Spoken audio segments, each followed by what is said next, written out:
சிறிதம் பண்ணி வச்ச ஈர துணி பொல்லு இருக்கு இடுப்பு இந்த இடுப்பு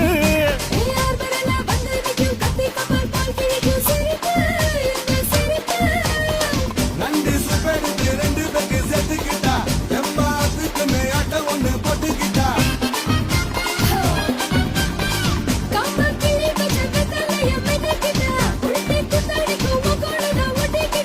தப்பு தப்புல தலுக்கு மயிலே சும்மா ஒத்து கடி நீ நீ நீ